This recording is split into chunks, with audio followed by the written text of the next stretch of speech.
રાજકોટમાં આજે બોમ્બની ધમકીએ પોલીસ તંત્ર અને જનતાના શ્વાસ અદ્ધર કરી લીધા છે।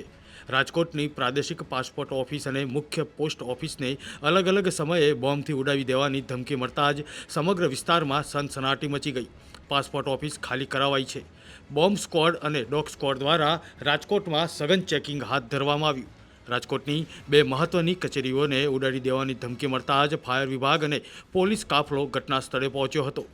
ધમકી મળતા જ સલામતીના ભાગરૂપે તાત્કાલિક ધોરણે બંને કચેરીઓ ખાલી કરાવી દેવામાં આવી હતી અને અરજદારોને સુરક્ષિત સ્થળે ખસેડાયા હતા। પોલીસ હવે આ ધમકી આપનાર અજાણ્યા શખ્સની શોધખોળ કરી રહી છે। બ્યુરો રિપોર્ટ, મુંબઈ સમાચાર। પોલીસ કંટ્રોલ રૂમ રાજકોટ શહેરના પોલીસ કંટ્રોલ રૂમ દ્વારા 12 વાગ્યે એક મેલ મળેલ, જેમાં જણાવેલ કે પોસ્ટ ઓફિસ, મુખ્ય પોસ્ટ ઓફિસ તેમજ પાસપોર્ટ ઓફિસ ખાતે બોમ્બ મૂકવાની ધમકી પર મેલ મળેલ, જે અન્વયે રાજકોટ શહેરની BDDSની ટીમ, ડોગ સ્ક્વોડ, SOG તેમજ સ્થાનિક પોલીસ તેમજ મારા દ્વારા તમામ જગ્યાએ સર્ચ કરવાનો હાલમાં કાર્યવાહી ચાલુ છે અને તમામ પોસ્ટ ઓફિસના કર્મચારીને હાલમાં બહાર બેસાડવામાં આવેલ છે અને ત્યારબાદ પૂરેપૂરું સર્ચ થઈ ગયા બાદ કંઈ ગુનાહિત નહીં જણાય અથવા કોઈ વસ્તુ ધમકી પર મેલ બાબતે કોઈ વસ્તુ નહીં મળે ત્યારબાદ એ લોકોને અંદર શાંતિથી બેસવાની કામગીરી કરવાની ચાલુ રહેશે। સાહેબ, શું પ્રાથમિક અત્યારે ઈમેલની અંદર લખાણ?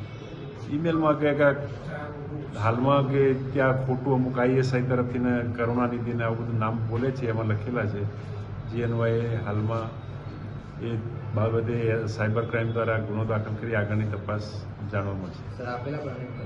અનેક વખત આવા ગુનાહિત મેલ બોમ્બ મૂકવાની ધમકી કર્યા મેલ કોર્ટમાં ઘણીવાર બનાવ બનેલો છે, એ બાબતે પણ હાલમાં તપાસ ચાલુ છે।